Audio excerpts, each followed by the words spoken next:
दोस्तों, सभी भाइयों को, सभी को प्रणाम, नमस्कार, सत श्री अकाल, जय हिंद, जय भारत माता की जय। आप सच में भारत को स्वस्थ बनाना चाहते हैं, सभी बीमारियों से मुक्त करना चाहते हैं, तो माटी के बोल आज का कार्यक्रम अंबेडकर यूनिवर्सिटी दिल्ली में G20 का कार्यक्रम रखा गया है।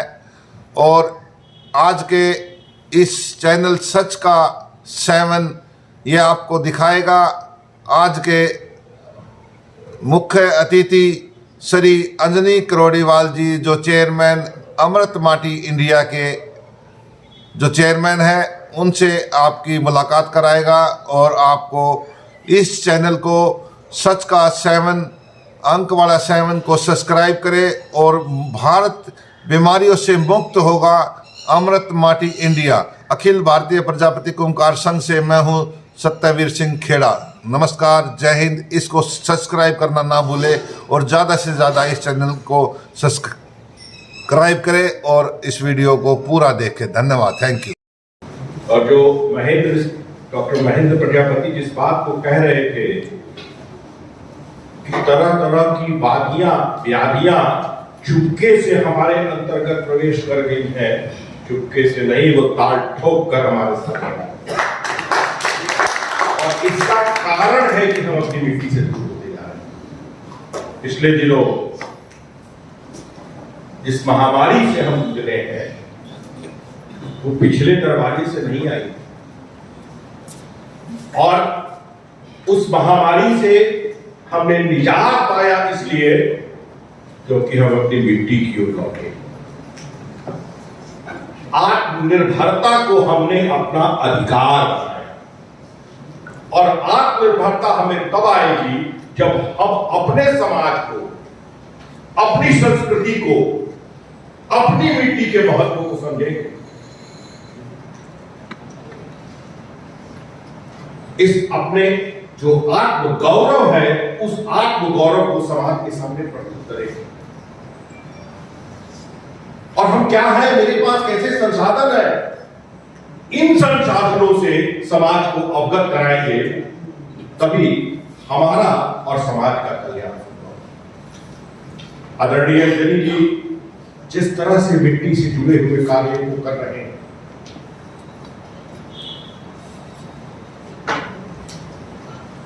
जिस तरह से मिट्टी से को भुला दिए गए बर्तनों की याद दिला रहे, और ये बर्तन केवल इस रूप में नहीं है कि माटी के बर्तन है, ये वैज्ञानिक रूप से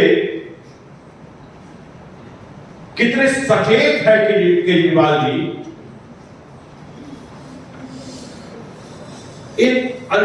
अंजनी जी ने अपने आप को इसमें कितना डुबो दिया है,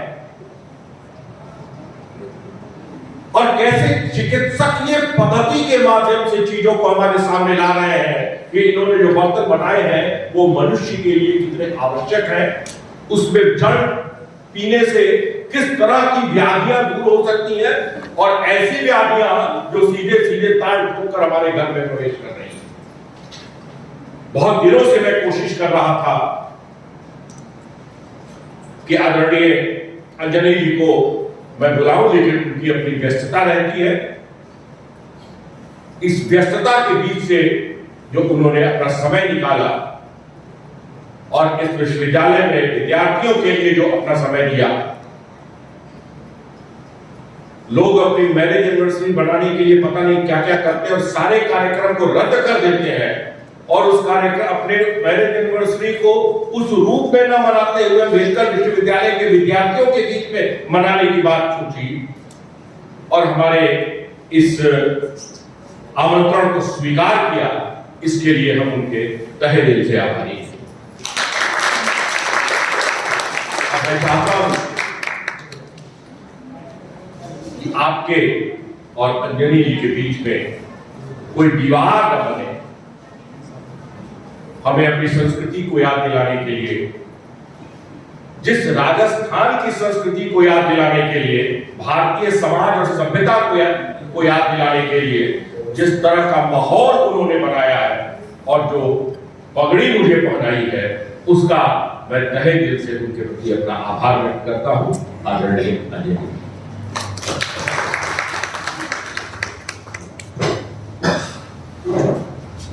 अपने अतिथियों का परिचय बहुत लंबा परिचय है, लगभग 10 वर्षों से मैं इनको जानता हूँ। इनके ही प्रयास से IIM हैदराबाद जेएनयू में मिट्टी के बर्तनों का शोध शुरू हुआ। इससे बड़ी उपलब्धि और क्या हो सकती है। इनके ही प्रयास से मिट्टी के ऐसे बर्तनों का निर्माण होना शुरू हुआ जिसको आप सालों तक अपने घर में रख कर उसका प्रयोग कर सकते हैं। एक खाने और फेंकने वाला बर्तन नहीं है। और अभी कुछ दिन पहले ही बाबा राम ने इनसे डील किया कि आप हमें अपना बर्तन दीजिए और हम उस पर अपनी पतंजलि का स्टिकर लगा करके बेचेंगे। इन्होंने काम नहीं देंगे। ये चाहते हैं कि अमृत माटी इंडिया की तरफ से इसका प्रचार प्रसार हो, लोग अपनी मिट्टी से जुड़ें। और इतना बड़ा परिचय है, इतना काम है कि हर दिन कहीं न कहीं यात्रा पर होते हैं मिट्टी को जानने के लिए। मैं एक शेर के साथ इनको आमंत्रित करता हूं कि अर्थ, धर्म, काम, मोक्ष मिट्टी पर। कितना मुश्किल है मुकाम मिट्टी पर। मैंने सुना है कि धरती गीत गाती है, मैं जब भी लिखता हूं तेरा नाम मिट्टी पर। बहुत बहुत आभार।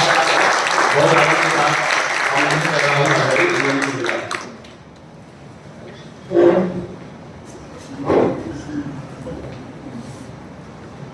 नमस्कार। नमस्कार। आदरणीय एग्जीक्यूटिव सर, मेरा आज का दिन मेरे जीवन में यादगार दिन है।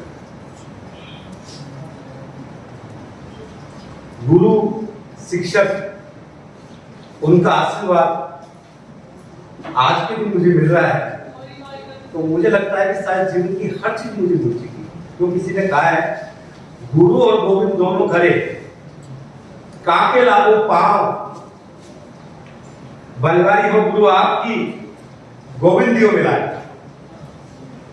तो ये मेरा जीवन का बहुत यादगार पल है और मैं धन्यवाद करना चाहता हूं सर आपका दिल से, हृदय से, कि आपने मुझे आशीर्वाद दिया।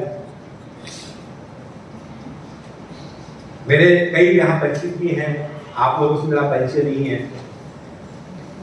मेरा नाम अंजनी टोड़ेवाल है और मैं पिछले 15 सालों से मिट्टी के बर्तनों पे काम कर रहा हूँ। मैं धार्मिक, आर्थिक और सामाजिक 3 विषय पर इसमें सीख रहा हूँ। तो मैंने जो कुछ भी सीखा है वो मैंने प्रैक्टिकल करके सीखा है, क्योंकि इस मिट्टी की बर्तनों की बात करें या इस कला की बात करें या इस संस्कृति की बात करें, हमारे यहाँ पूरी दुनिया में कोई लिखित लाइब्रेरी, कोई लिखित इतिहास नहीं, कोई डेटाबेस नहीं। तो हमें लगा कि मानव संस्कृति का, मानव जीवन का जब से विकास हुआ, उस विकास की कड़ी में सबसे पहला जिनको साथी था तो वो था मिट्टी का।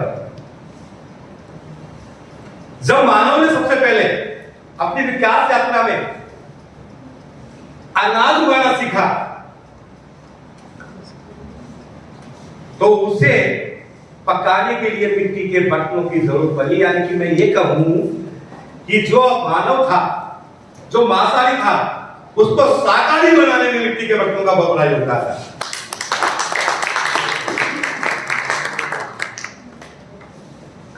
और ये संस्कृति आज भी 5000 साल 6000 साल पुरानी चीजें निकल गया, मगर मानव के विकास के साथ साथ वर्तमान मिट्टी के भाषे पे आधुनिकता की इस मारामारी में हम हमारी संस्कृति को भूल गए, उस कल्चर को भूल गए जो हमारी पहचान। और ये बहुत अच्छा मौका G20 का, ये पूरे दुनिया को बता सकते हैं कि हमारी संस्कृति क्या है। बात करते हैं, आज मिट्टी के बर्तनों की बात करें तो थोड़ा बहुत बचा हुआ है, खाली इसलिए बचा हुआ है कि कहीं ना कहीं ये धर्म से जुड़ा हुआ है, अन्यथा वो कहीं बचा हुआ नहीं है। आप में से किसी रंग को मिट्टी के बर्तन में खाना पकता है? मेरे ख्याल से 20-25% के पास घरे होंगे, घरे भी नहीं होंगे, पानी रहता अब मैं 20-25% की बात, बाकी तो घरे भी नहीं। एक धार्मिक महत्व ऐसा है जिससे हमसे जुड़े हुए, क्यों मजबूरी है हमारी, मगर हर बदलाव आ गया। कलश यात्रा चलती है तो सर पहले मिट्टी के बर्तन कलश का रूप हुआ करता था, मगर आजकल क्या चलता है? पीतल के बर्तन। मगर कहीं ना कहीं हमारी मजबूरी है। दीपक जलाना हमारी मजबूरी, दिवाली मनानी है। घर में कोई पूजा करना है, कोई शादी करनी है, कोई नया काम करना है, तो कलश को मिला स्थापित करना ही करना मजबूरी है, वरना ये ना हो तो आप ये भी ना करें। मगर आप जब इसको देखेंगे, अब होली आ गई, अभी मुझे एक बच्ची मिली थी, हाँ सुनीता, संगीता, ये एक्चुअली पीएचडी कर रही है करियर के ऊपर। तो मुझे माफी चाहूंगा, आप मेरी बात को बुरा मत मानिएगा, तो मैंने इससे पूछा कि होली का त्योहार किसकी देन है? नहीं पता। होली का त्योहार भी मिट्टी के बर्तनों की ही देन है। जो आप होली मनाने जा रहे हैं, नहीं पता। ये सतयुग के प्रथम चरण की घटना है। भक्त सोने मां श्री आदि नाम से गुजरात का तलाला में आदमी उनका है। तो सतयुग के प्रथम चरण में हिरण्यकश्यप नाम का एक राजा था, आपने सुना होगा, जिसका नरसिंह अवतार होकर वध हुआ। भक्त प्रहलाद के बारे में आपने सुना होगा। तो भक्त प्रहलाद को जो भक्ति का ज्ञान मिला था मिट्टी के बर्तन से मिला।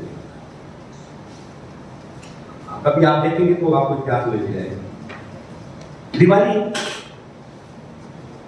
हम दीप जलाते हैं, यहाँ घर में पूजा हम दीप जलाते हैं। क्यों जलाते हैं? कि हमारा शरीर पंच तत्व का मिलकर बना हुआ है, अग्नि, जल, वायु, आकाश। अब मिट्टी का बर्तन जो है ये पंच तत्व का प्रतीक है। जब हम दीपक जलाते हैं तो प्रकृति का नियम है कि हर चीज ऊपर से नीचे आती है, मगर दीपक ऐसा है जो नीचे से, ये आपका कनेक्शन करता है आपकी प्रभु से, जो आप प्रार्थना करते हैं, ये ट्रांसमिशन का काम करता है। आप जो प्रभु से प्रार्थना करते हैं उसको सीधे प्रभु तक पहुंचाने का ये सिस्टम है। क्रिश्चियंस मोमबत्ती यूज करते हैं, हर किसी ना किसी कम्युनिटी में कोई ना कोई तरीका इसका है, मगर इसका आधार जो है वो ये है।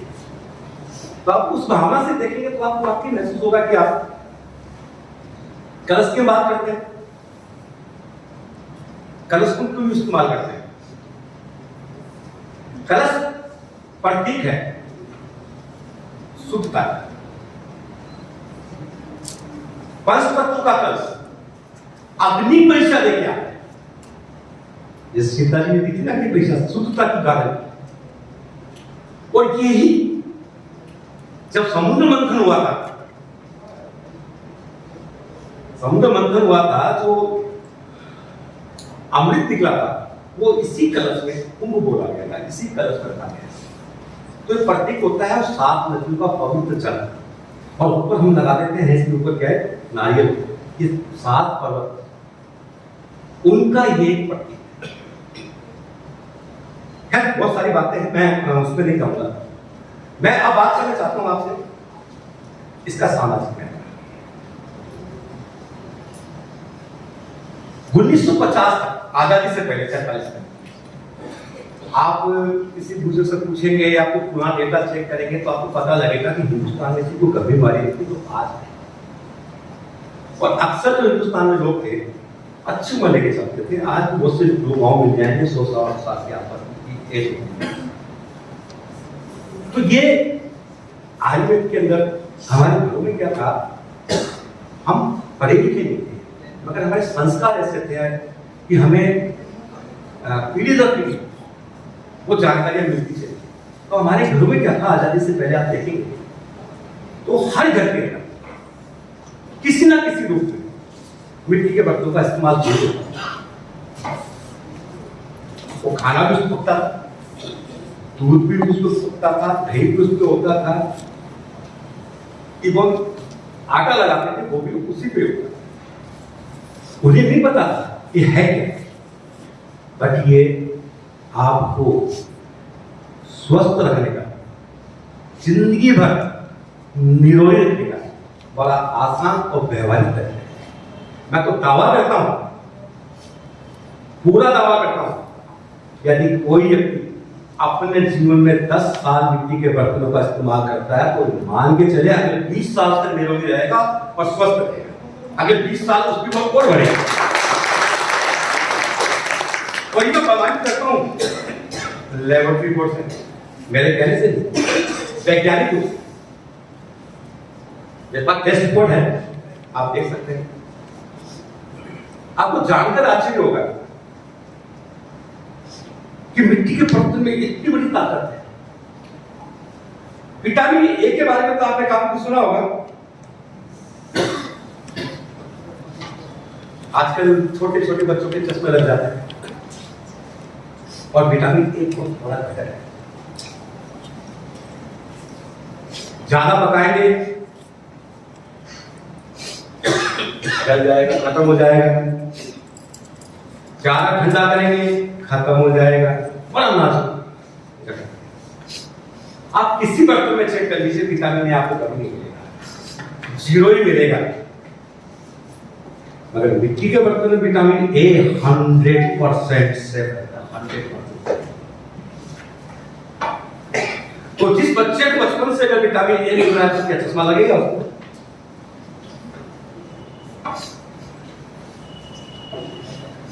अभी कोरोना की बात कर रहे थे सर, पता नहीं कितना आयुर्वेद चला हिंदुस्तान में, पता नहीं लोगों ने क्या क्या घोल घोल के पिया, क्या क्या उबाल उबाल के पिया, डर के मारे, मगर कहीं ना कहीं आयुर्वेद का इस्तेमाल कर रहे थे। इम्यूनिटी बनाने के लिए पता नहीं लोगों ने क्या क्या किया, मगर विटामिन सी की यदि आप बात करते हैं तो हमें जो टेस्ट कर रहा है, तो स्टील, नॉन स्टिक एल्यूमिनियम को आप भूल जाइए। वो तो बिल्कुल, अगर किसी को हकीकत में कैंसर या डायबिटीज या ऐसी बीमारियां लेनी है तो उसको आराम से आप 2 साल खिला दीजिए, वो आपका खत्म हो जाएगा। उसके लिए आपको किसी को अगर मारना हो तो आसान तरीका है, बड़ा आसान तरीका है। आपको दुश्मन हो ना, उसको बेचारे को 1 साल से लगातार मैं भी खिला रहा हूं। एक नॉन स्टिक ले आए केको, कैंसर को पका है। विटामिन सी स्टील पीतल तांबा, इनमें आया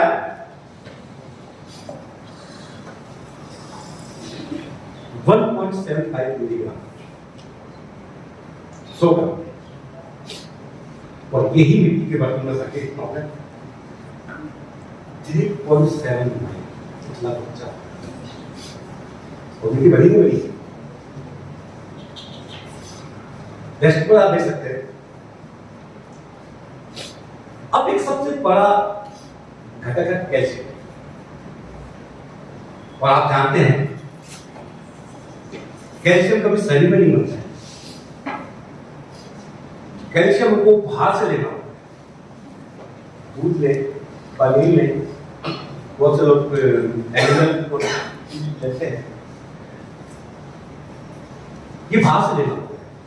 और अगर आपकी बॉडी में कैल्शियम नहीं है तो कोई भी विटामिन आपको भी काम नहीं करेगा। विटामिन आपके तभी काम करता है जब आपके शरीर में कैल्शियम की पूरी है, और इतना सस्ता साधन है। कैल्शियम की बात करते हैं, अन्य बर्तन में आता है ये 1.97 सॉरी 11.97 मिलीग्राम, और इसमें आ जाता है ये 36.55 मिलीग्राम, लगभग 4 गुना। ये जो कमर में दर्द, हड्डियों में दर्द, दांत गिरना, बच्चों के लिए सब बीमारी कितना प्रतिशत आपका? हमारे पुराने जमाने में आप देखेंगे तो महिलाओं को ज्यादातर लोहे के बर्तन में खाना बनाते दिया करते थे। महिलाओं के लिए आजकल आयरन की केवल मिलती है। अगर आप आयरन की बात करें तो अन्य बर्तनों में 2.75 मिलीग्राम, और अगर इसी मिट्टी के बर्तन आप इस्तेमाल करते हैं तो लगभग 3.81 मिलीग्राम। यानी कि नियमित मिट्टी के बर्तनों का इस्तेमाल किया जाए तो महिलाओं को बहुत बड़ा बेनिफिट मिलता है एनीमिया जैसी बीमारी से मुक्ति मिलती है। यही नहीं, इंसान को भोजन चाहिए, और भोजन कैसा चाहिए? जो शुद्ध हो। क्यों कि कहा गया है जैसा अन्न वैसा मन। यदि आपका भोजन शुद्ध है तो आपका शरीर शुद्ध है, और यदि आपका शरीर शुद्ध है तो आपका मन शुद्ध है, और यदि आपका मन शुद्ध है तो आपका आचरण भी शुद्ध है। आपका आचरण शुद्ध है तो परमात्मा की प्राप्ति होती है। यही कारण है कि बड़े बड़े मंदिरों में भगवान का जो भोग लगाया जाता है वो मिट्टी के बर्तनों में लगाया जाता है। इसलिए इंसान के लिए खाना और पीना दोनों महत्वपूर्ण। आप देखेंगे हम जो अनाज खाते हैं इसका सिद्धांत क्या है? ये बीज हमें जमीन में लगाना होता है, और जब जमीन में बीज लगाते हैं, जब पौधा बड़ा होता है तो जमीन से जड़ों के माध्यम से वो अपनी जो भी उसको चाहिए होता है मिनरल्स भी आते हैं उसमें, और उसकी प्रजाति के अनुसार वो सब कुछ जमीन से, और वो लोग हम खाते हैं। अब वहां तक तो सब कुछ ठीक है, मगर आपको मुझे बता सकता है कि आज उसने जो खाया या कल किसी ने कुछ खाया, जो भी खाना आप भोजन किया, कितने प्रतिशत आपको उसमें न्यूट्रिशन मिला, तो बता सकते हैं?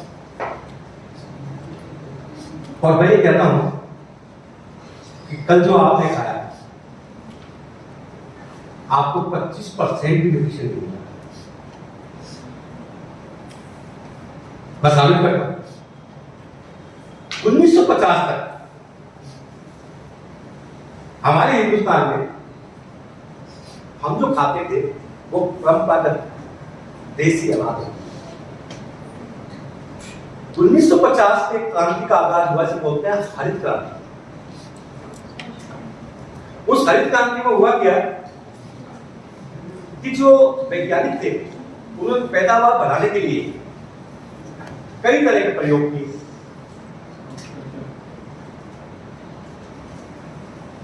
जिसको बोला जाता है हाइब्रिड। ये हाइब्रिड था क्या? जो हमारा परंपरागत देसी अनाज था उसको किसी और से जंगली, जैसे हमारा गेहूं था, उसको जंगली ज्वार के साथ में क्रॉस करवा के नई प्रजाति बनाई, बोला गया हाइब्रिड। पैदावार बढ़ी, अनाज का पाचन बढ़ा, हमारे कहीं ना कहीं उसमें बहुत बड़ी गलती हुई। वो गलती ये हुई कि हमारा जो परंपरागत अनाज था उसका आधा गुण को हमने खत्म कर दिया, क्योंकि आधा गुण उसमें किसका आ गया? दूसरी प्रजाति। तो हमने 50% न्यूट्रिशन को हमने यहां खत्म कर दिया। फिर भी हम नहीं रुके, क्योंकि हमें तो हरित क्रांति, हमने यूरिया का डबल है। आप देखेंगे साफ लिखा है 43% है, बाकी सब क्या है? पोषण। आप देखेंगे साफ लिखा, फिर भी हम नहीं रुके। जब हमने लीला बना दिया फिर भी हम नहीं रुके। फिर हमने कीटनाशक बना दिए, झेल के नहीं रुके। उसमें झेल में झेल डाले गए, नहीं रुके। ये आया कहा आपके खाने में, आपके फूड में आया। और फिर भी हमें रुके, इसको पकाने का तरीका बदल दिया। हम ले आए नॉन स्टिक, जो टेक्टोन सा घातक केमिकल है। आपको जीव हत्या का जरूर आपको एक दाग लगेगा। आप देखना चाहें, एक चिड़िया को ले लें और नॉन स्टिक को बर्तन को आप गैस पर गर्म करें, चिड़िया को पास बैठा दें, खत्म हो गया। इतना घातक रसायन। प्लास्टिक हमारे हर घर में सुबह काम करता है। एल्यूमिनियम तो हमारी जिंदगी का बहुत बड़ा हिस्सा हो चुका है। कुकर के बिना तो खाना पका ही नहीं सकते। कैसे स्वस्थ रहेंगे? क्यों नहीं आपको कैंसर होगा? क्यों नहीं होगा?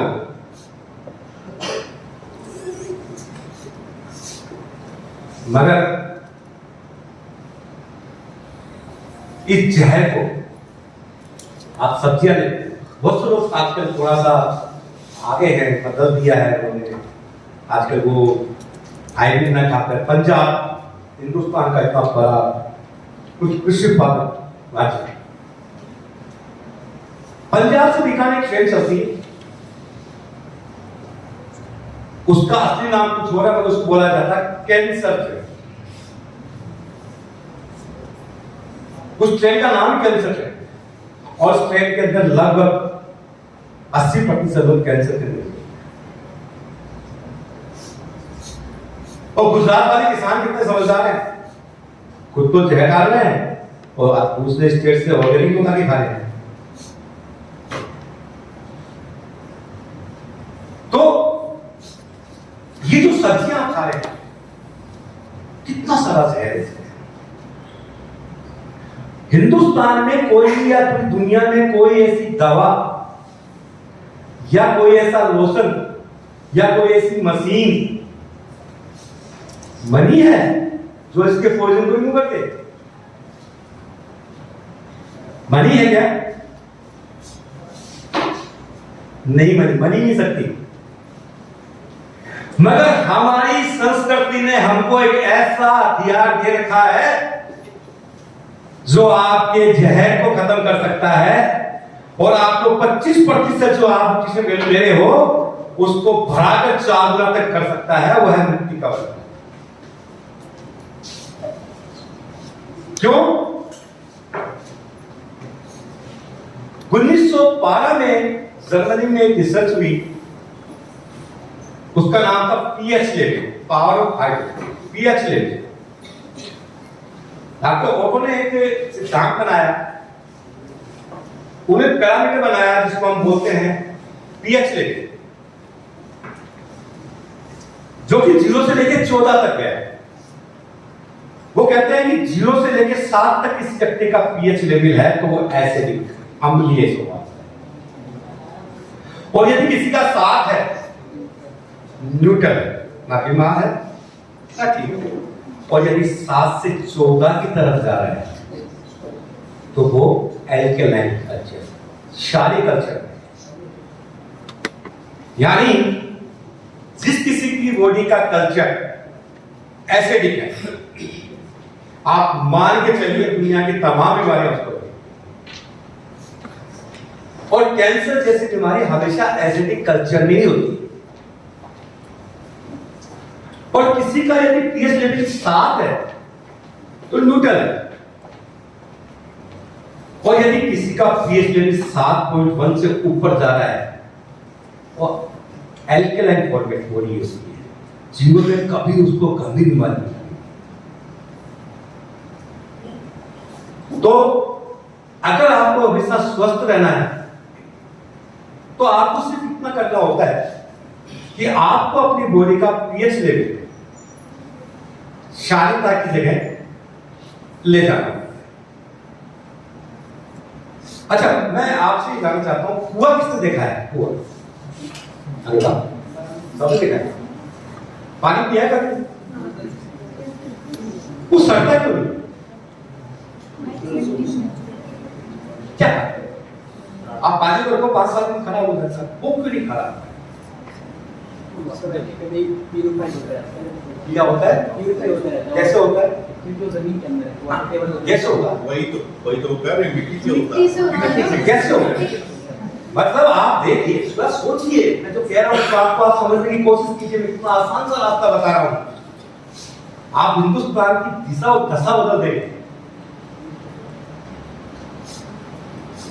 क्या देखिए, रीजन देखिए, इस प्रकृति का सिस्टम देखिए। क्यों? वो पानी जो है वो जमीन में है और उसमें मिनरल्स है, और मिनरल्स क्या कर रहे हैं?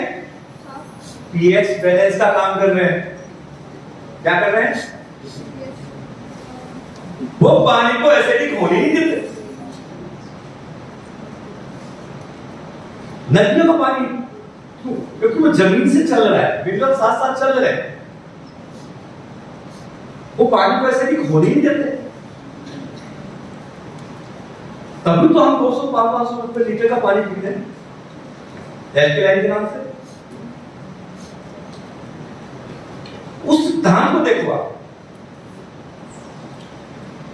मिनरल्स ही आपके फूड को क्षारीयता में बदल सकते हैं।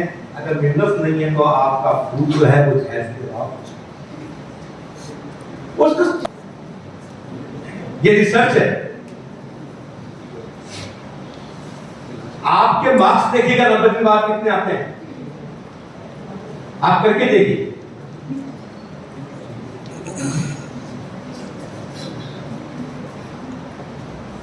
देखिए, मैं आपको एक बात जरूर कहना चाहूंगा।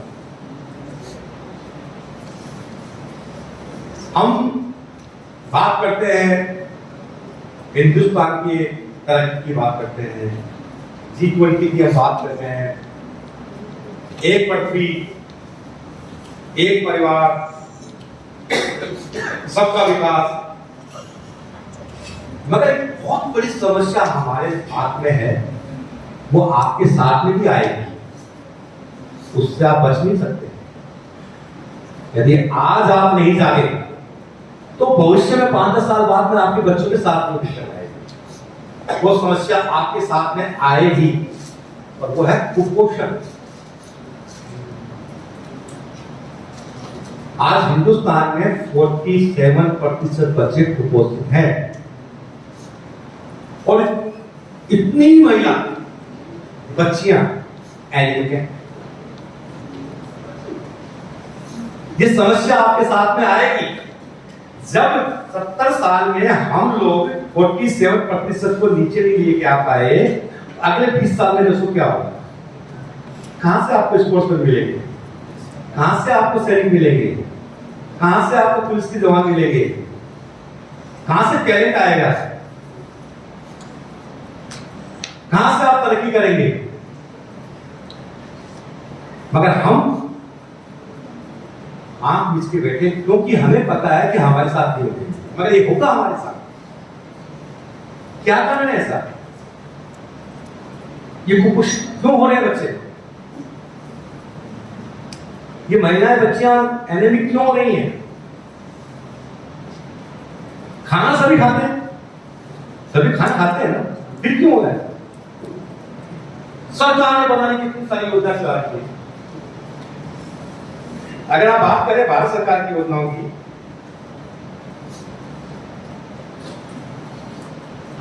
भारत सरकार की सबसे ज्यादा बड़ी बड़ी योजनाएं चल रही है। 62-63 से भारत सरकार ने 26 से ज्यादा योजना चला रही है।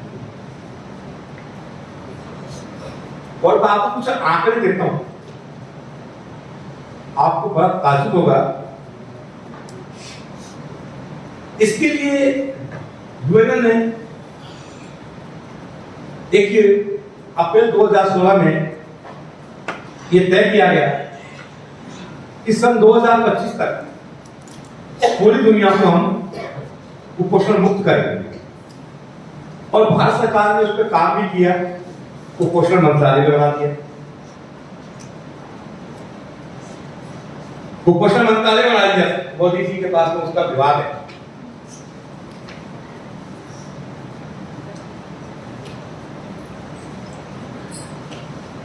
आंकड़े देखे हैं उसके बावजूद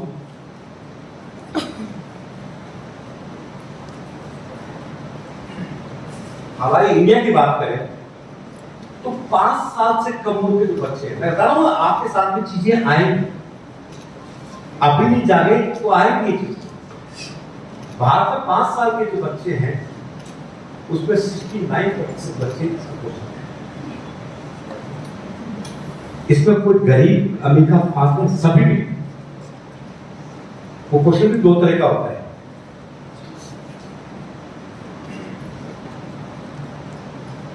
इसमें कोई सबके साथ ये होता है करते हैं और शोध करने के बाद में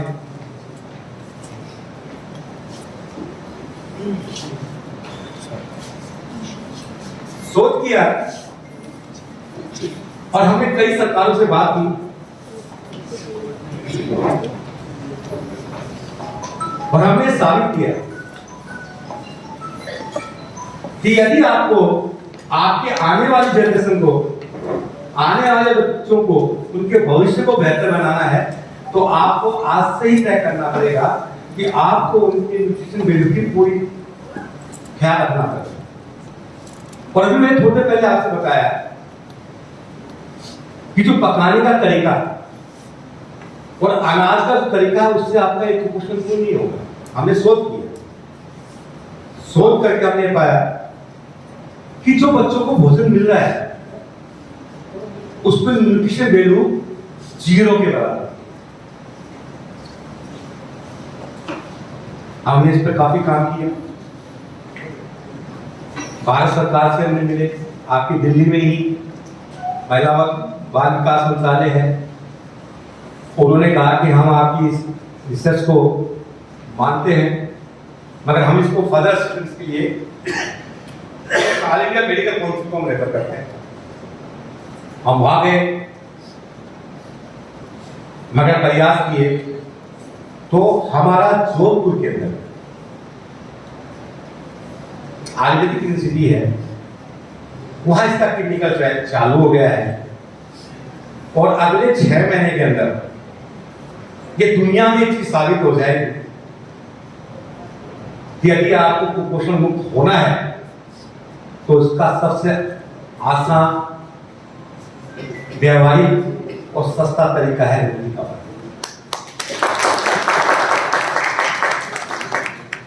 और मैं उस आयुर्वेद यूनिवर्सिटी का लेटर भी लेके आया हूं। आप देखिए हम तो फिर भी संपन्न है, दुनिया में क्या हालत है। आप अफ्रीकन देशों में देखिए क्या हालत है। हम G20 की बात करते हैं, एक देश की बात करते हैं, एक प्रकृति की बात करते हैं, एक सोच की बात करते हैं। 7 देशों की क्या हालत है, पाकिस्तान, बांग्लादेश जैसे लोगों की क्या हालत है।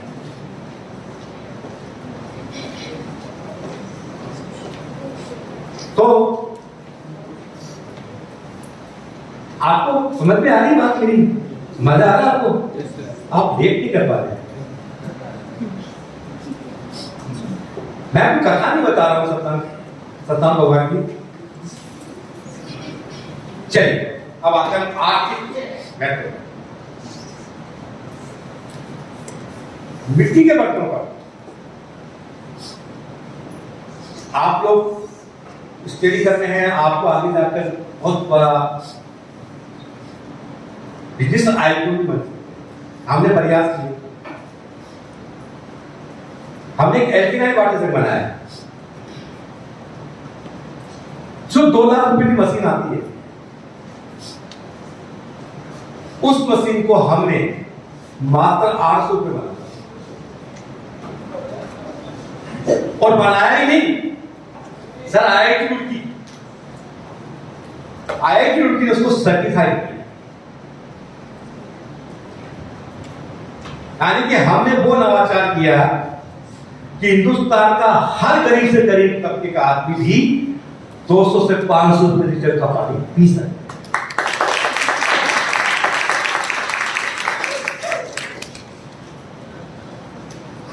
तो इसके अलावा आप देखेंगे फूड इंडस्ट्री में बहुत बड़ा स्कोप है। मैं आज से करीबन 8 साल पहले दिल्ली आया हुआ था। मेरा एक छोटा सा कार्यक्रम था, वहां मेरे से एक आदमी मिले। उन्होंने कहा कि सर मैं कुक हूं और मैं कुछ करना चाहता हूं। मैंने आप किस चीज के कुक हैं? कि सर हमारे दिल्ली में लोग बिरयानी बड़ा पसंद करते हैं। तो मैंने कहा हांडी बिरयानी स्टार्ट कीजिए ना। कि सर वो तो सभी बनाते हैं। मैंने कहा मैं आपको आपकी बिरयानी का टेस्ट करवा के रिपोर्ट दूंगा कि आपकी बिरयानी क्यों ली जाए। और वो हुआ। आज उनका 400 करोड़ रुपए का अवसर था।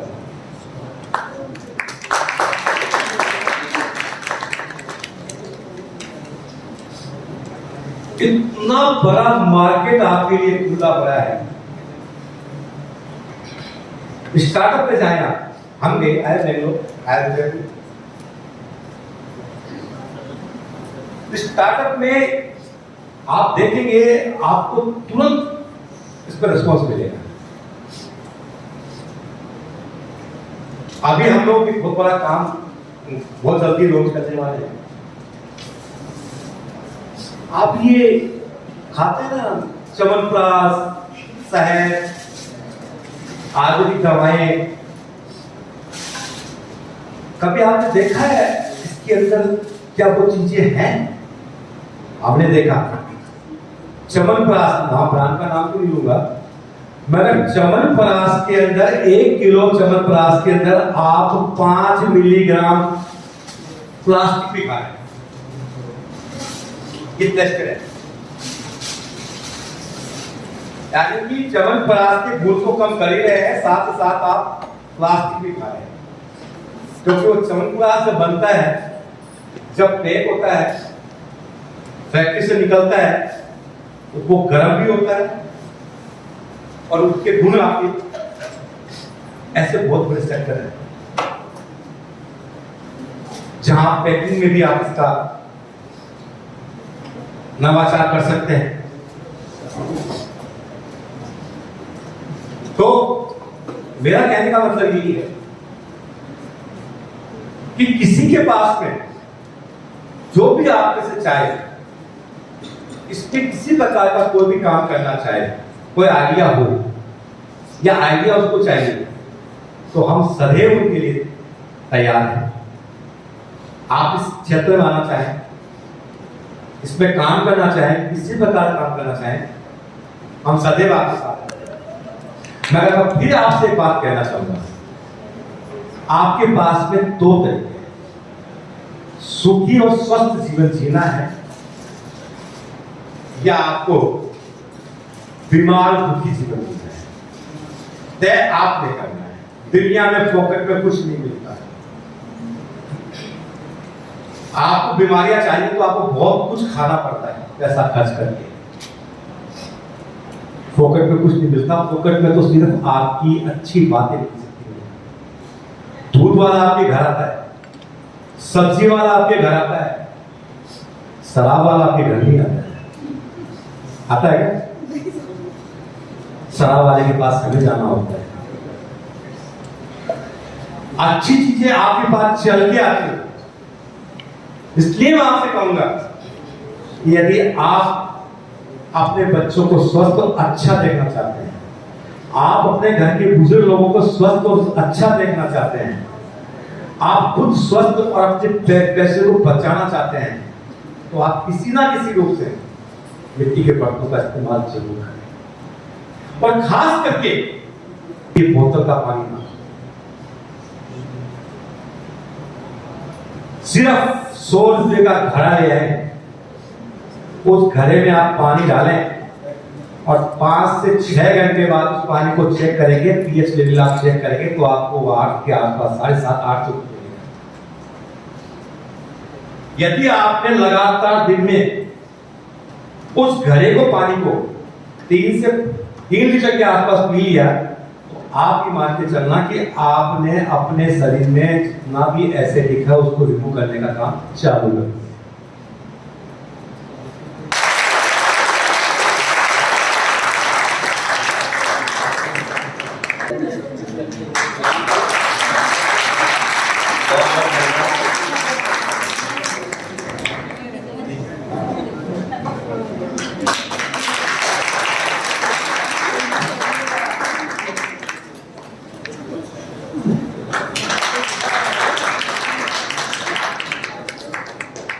ये 4 का कप है सर, ये भी आप भेंट करना चाह रहे हैं। ये मतलब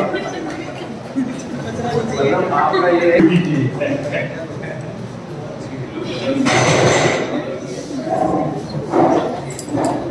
पहले तो मैं क्षमा चाहूंगा कि किसी कार्य के कारण ही विलंब से मैं इस कार्यक्रम के अंदर में जुड़ पाया।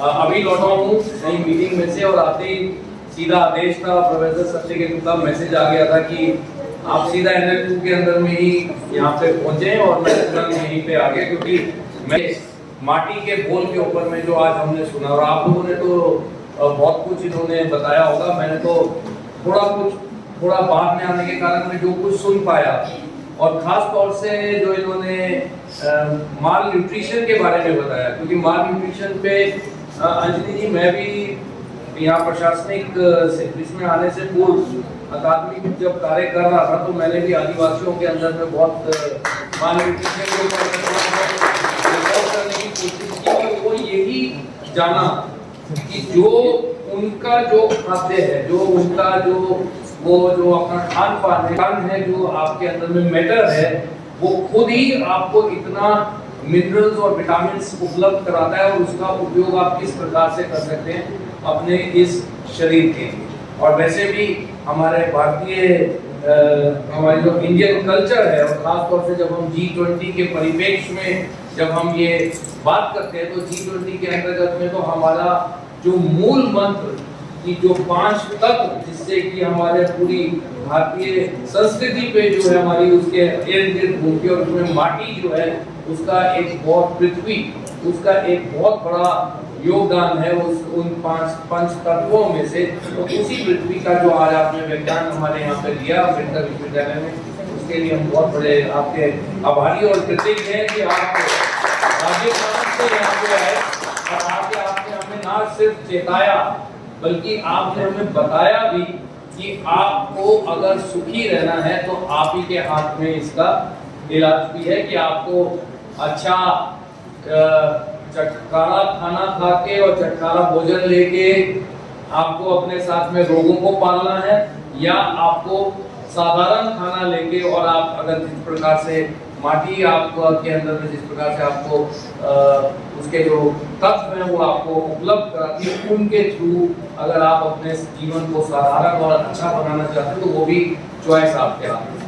दूसरा, आप सभी मेरे साथ में मुझे ख्याल भी आ रहा था जब हम लोग मैं सुन रहा था उसी से पानी पिए और उसके अंदर में से हम अपने जीवन को भी अच्छा बना सकें। आपका पुनः बहुत बहुत धन्यवाद, आपकी संस्था का भी बहुत बहुत धन्यवाद। और हम लोग चाहेंगे कि हमारे यहाँ पे कुछ छात्र आपकी संस्था से जुड़े और जो आप ये कार्य कर रहे हैं खासतौर से रिसर्च के कार्य में हमारी विश्वविद्यालय की तरफ से जो भी आपको अगर कुछ सहायता हम कर सके उसके लिए हम हमेशा तैयार रहेंगे।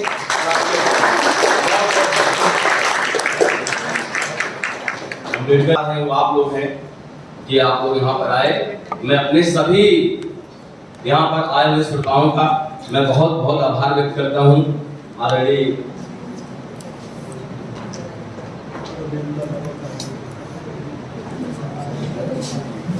और ऑलरेडी कुलपति महोदया के निर्देशन में ही हम लोग सारा कार्यक्रम करते हैं। वो किसी कारणवश हमारे बीच में उपस्थित नहीं हुए, लेकिन उन्होंने अपना संदेश हमको भिजवा दिया था। उनके ही आशीर्वाद से हम कार्यक्रम करते हैं। हमारे बीच में हमारे रजिस्ट्रार डॉक्टर नितिन मलिक जी उपस्थित हुए, थोड़ा इनको भी इस काम में उलझे हुए थे, लेकिन वो हर कार्यक्रम में हमारे आते हैं, अपना सुझाव भी देते हैं। सबसे अच्छी बात यह है कि वो हर विषय पर कुछ न कुछ जिन जो उपस्थित होते हैं तो कुछ न कुछ पढ़ करके आते हैं और हर बार कुछ से भी नया चीज कुछ न कुछ बोल करके जाते हैं। तो ऐसे गुणी लोग हमारे बीच में हैं। और सबसे बड़ा आभार आदरणीय अंजनी केजरीवाल जी का। नितिन सर आज मैडम भी आई, इनकी एनिवर्सरी भी आज है। अरे वाह।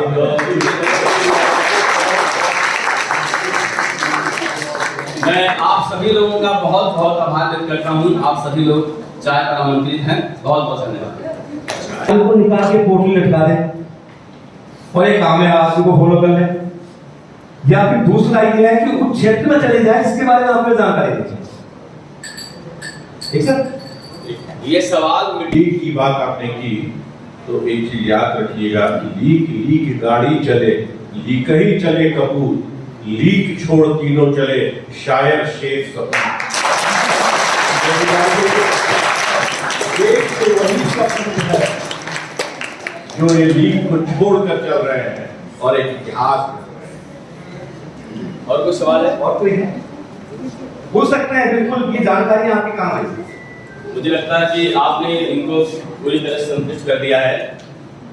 मैं पिछले 10 साल से नंदी कोटेवाल जी को जानता हूँ। हर दिन कुछ न कुछ वो हमारे जीवन में भी जोड़ते हैं और अपने जीवन में भी। जल्दी भेज देंगे तो कुछ समझ में कुछ गया नहीं। कौन सी मिट्टी यूज करते हैं? मतलब आजकल की मिट्टी तो शुद्ध नहीं है ना। देखिए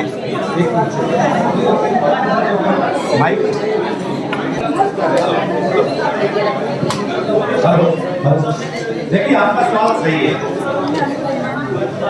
मेरे पास कोई पेन है, ठीक है, मुझे इसे बनाना है, तो मुझे इसे बनाने के लिए क्या करना पड़ेगा? रॉ मटेरियल लाना पड़ेगा। क्या लाना पड़ेगा? मिट्टी के बर्तन के लिए और रॉ मटेरियल आपको प्रकृति बना के देती है और उस पर लगते हैं 500 से 1000 साल। कितने साल? तब आपका रॉ मटेरियल बन के आता है। तो ये प्रकृति का बहुत बड़ा एक देन है। तो 500 से 700 साल लेते हो। मिट्टी हमेशा जमीन से 5 से 7 नीचे से निकली और उसके लिए उसका मिट्टी को चेक किया जा सकता है। बोलते हैं पीएच लेवल चेक। ठीक है?